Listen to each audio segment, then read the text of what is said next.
Hey folks, welcome to my channel Number Pen. So there we have the problem on our screen.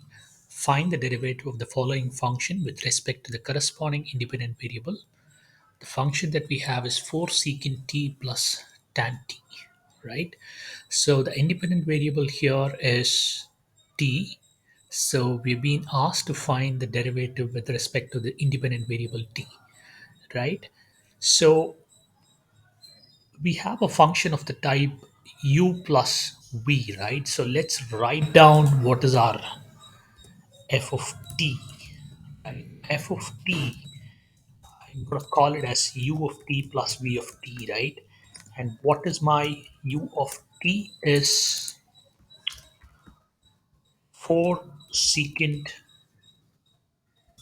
t, and my v of t is tan of t, right?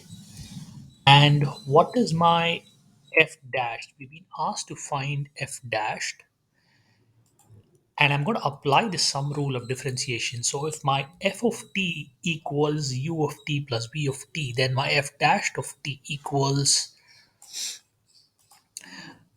u dashed plus v dashed, right? So let's write that out.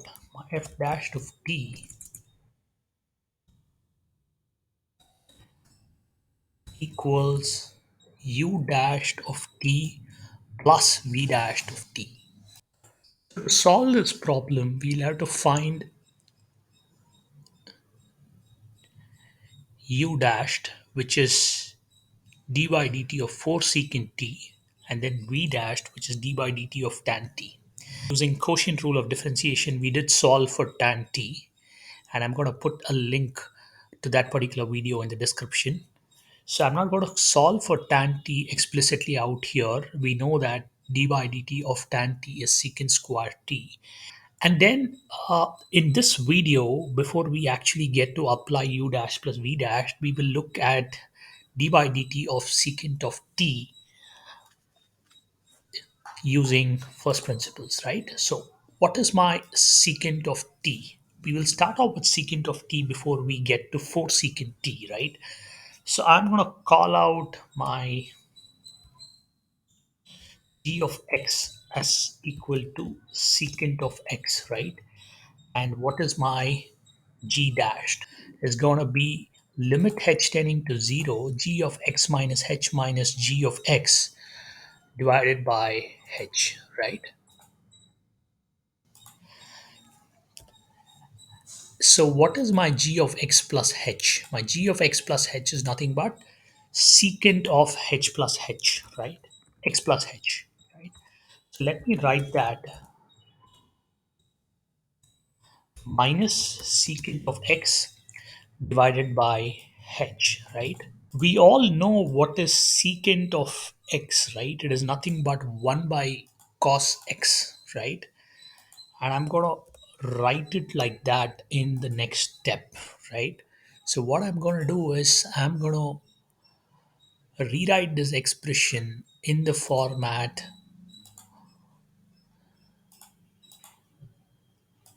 my secant x equals 1 by cos x plus h, and then my secant x equals my secant x plus h equals 1 by cos x plus h, and my secant x equals 1 by cos x, right? So I'm going to write it this way, and I'm going to do a cross multiply. Remember folks, this all this comes with a limit h tending to 0. Okay.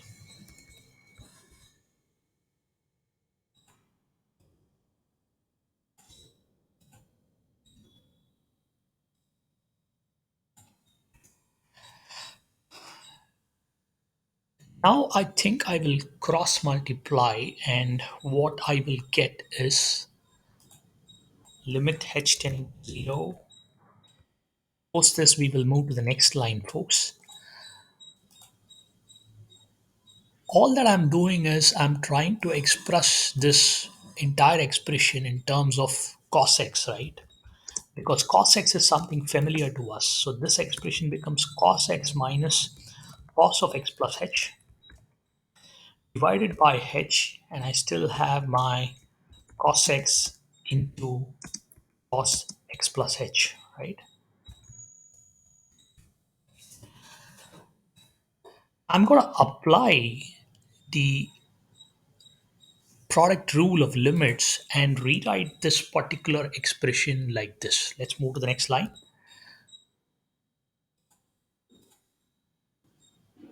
So my g dash of x is limit h tending to 0. I'm going to combine, let's highlight this in green. I'm going to combine my cos x minus cos of x plus h divided by h, right?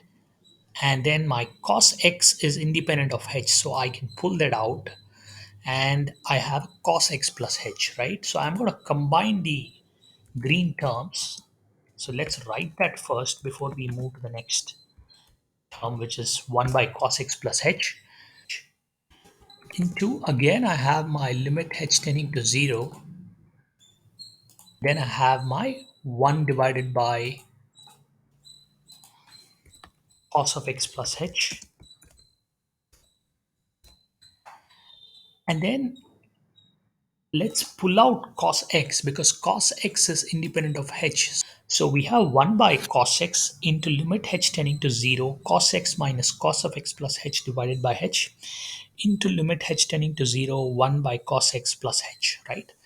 Now, we know that cos is a differentiable function and it is a continuous function, right? And when it is a continuous function, my limit h tending to 0, cos of x plus h equals cos x, right? Right? Because that comes from the rule book of continuity, right? So I know how I can eliminate the h in this particular expression because this function is continuous. I know that my 1 by cos x plus h equals 1 by cos x, right? And then this expression, let me highlight this in a different color, which is yellow. So my cos x minus cos of x plus h, I'm going to make a small tweak. I'm going to pull out a negative sign and I'm going to write this as cos of x plus h minus cos x, right? And I'm going to move this negative sign outside, right? So this expression, right, cos x plus h minus cos x divided by h, limit h tending to 0, what is that? It is nothing but my derivative of cos x, right?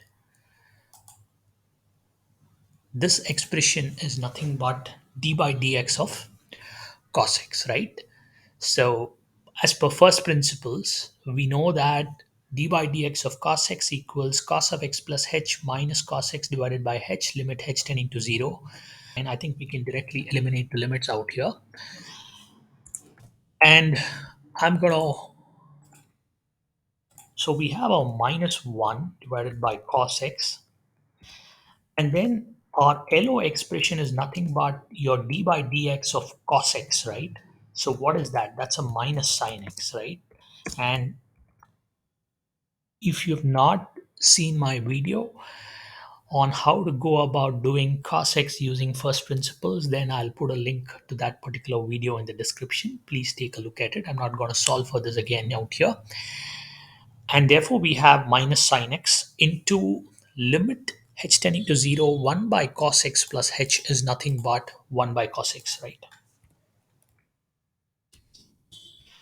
I have a minus 1 into minus sine x. So therefore, I can comfortably cancel out the negative sign out there. And then my 1 by cos square x is nothing but secant square x. And then I have a sine x, right? So that's our expression. That's our d by dx of secant x. Again, a useful formula to remember. So now let's go back to our expression f dashed of t equals u of t, u dashed plus v dashed, right? So now I'm gonna write this out as, now what is my u dashed? My u dashed is d by dx or d by dt of 4 secant t, right? I have my secant t with me, and my 4 remains as it is, 4 sine t secant square t,